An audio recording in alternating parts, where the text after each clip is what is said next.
Yesterday, the Prime Minister's desperation reached new levels. He teamed up with the separatists in order to tax Canadians' home heat. He's more concerned about staying in power and keeping his hands in the pockets of hardworking people than he is representing the interests of this country. Let's take a quick trip down the Prime Minister's division, starting with the carbon tax on home heat. Originally, the Prime Minister said he would quadruple the tax on all Canadians everywhere in the country, no matter how they heated their homes. Then, after I launched a relentless campaign to axe the tax, and moments before I was to rise before 1,000 common-sense Nova Scotians in a gigantic rally to keep the heat on and take the tax off, he scurried into the House of Commons foyer with Atlantic Canadian MPs, all of whom were terrified to lose their jobs, and said that he would bring in a 3-year pause to their home heating. We later found out that only 3% of Canadians would get the pause. The other 97% would be left out in the cold. So I put forward a motion to treat every Canadian equally. Because as the Prime Minister said, a Canadian is a Canadian is a Canadian. And my motion reinforced that exact same principle. Now, because of a vigorous Axe the Tax campaign in NDP ridings, the NDP was forced to flip-flop, having voted 16 times for the carbon tax. The NDP leader caved. He admitted that he was wrong all along. And he voted for my common sense motion, leaving the Prime Minister without a coalition partner. The Prime Minister then signed a new coalition deal to keep the tax on and throw Canadians out in the cold. This time, though, he signed the Carbon Tax Coalition, with the Bloc separatists. In so doing, the Liberals have given the finger to Canadians. They gave the finger to Canadians literally while they were voting to raise taxes on the people of this country.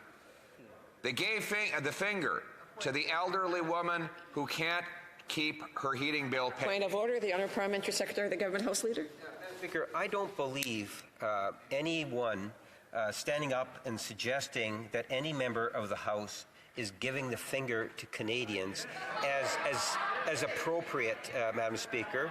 And I would suggest to you that it is unparliamentary in terms of what it is that the member has stated. I do think it's... So I just want to remind members to be careful on the words that they use or the terms that they're using. If it's causing disorder in the House, then it becomes a problem. So I just want to remind members of that. The Honourable Member for the Honourable Official Opposition Leader. Madam Speaker, I agree that giving the finger is unparliamentary, but it was caught on tape. Literally, while the Liberals were voting to keep the tax on, in fact, quadruple the tax on home heating, they were literally giving the finger to Canadians. The same Canadians who will choose between eating and heating. The single mother who is skipping meals so that her children don't have to. The 2 million Canadians who are going to a food bank, a record-smashing number of people. They gave the finger to the working class people in Nova Scotia who are now living in campgrounds after 8 years of this Prime Minister because they cannot afford housing. They gave the finger to the countless young people who are stuck living in their parents' basements because housing costs have doubled. The Honourable Parliamentary Secretary has another point of order. Maybe I'm explaining it wrong. I do not believe it's appropriate for a member to be able to stand in their place and say that they're giving the finger to someone. I believe that it's the context. If you take a look at Beauchene's 6th edition, you will find it's the content and it's the context in which one says something and telling the Parliament of Canada that so-and-so is giving the finger to Canadians on this point, giving the finger to Canadians on this point. It'd be the equivalent of me saying that the leader of the Conservative particular party is giving Canadians the finger. Again, this is becoming a point of debate, and I do want to remind the members that there was an issue that was raised yesterday. The Speaker at the time had indicated that he would come back to the House if need be.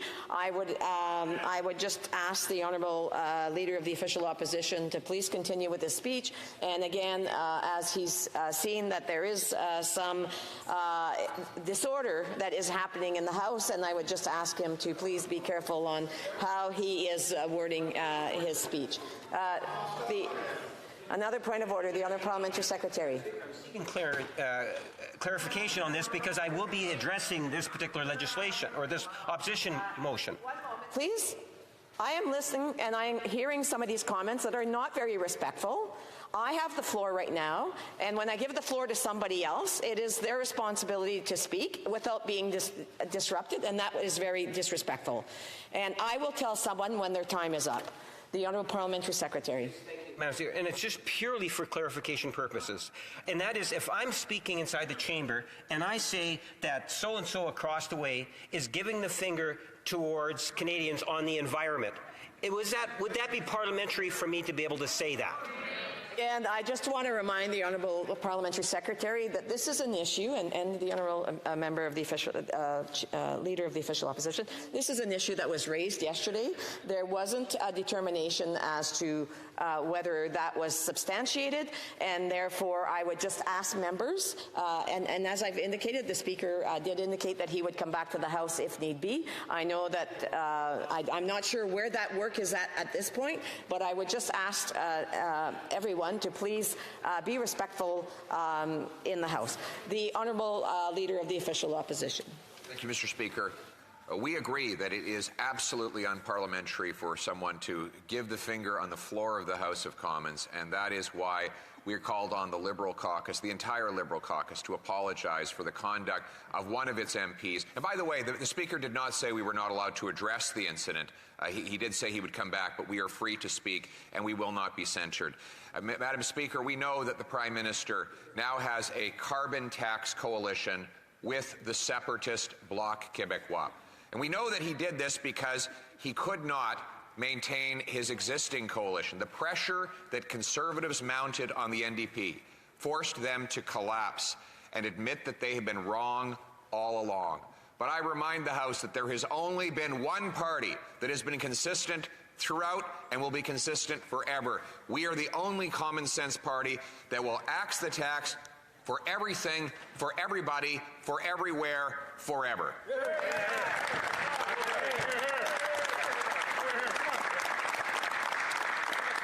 I note that the NDP today has now performed yet another flip-flop.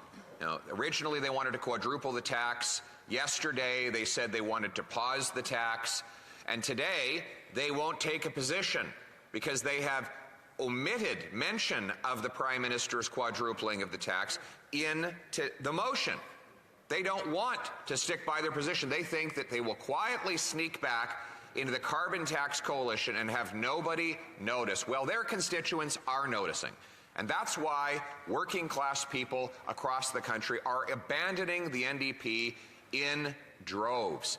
Even the NDP Premier of Manitoba has now said that the carbon tax represents an attack on working class people, and therefore it cannot work as climate change policy. And I will note that we're getting all pain and no gain from this Prime Minister on the carbon tax, because his own Environment Commissioner came out just today and confirmed that under the current policies, including the carbon tax, he will miss his 2030 climate targets.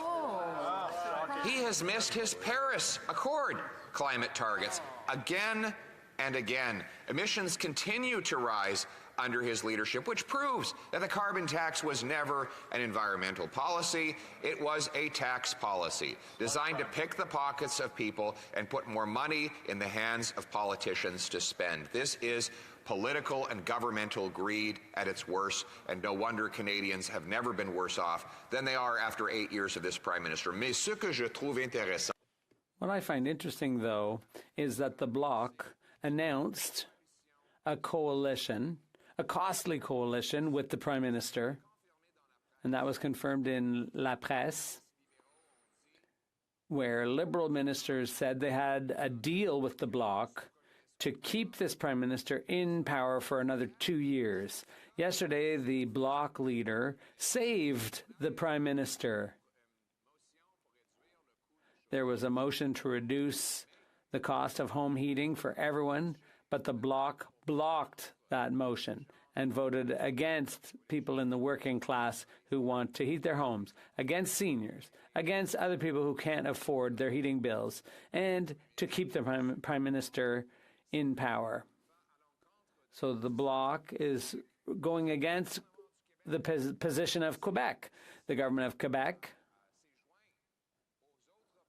joined with the other provinces in opposing a federal carbon tax in a court case, in a court challenge to the unconstitutional bill C-69 and in the challenge to the carbon tax.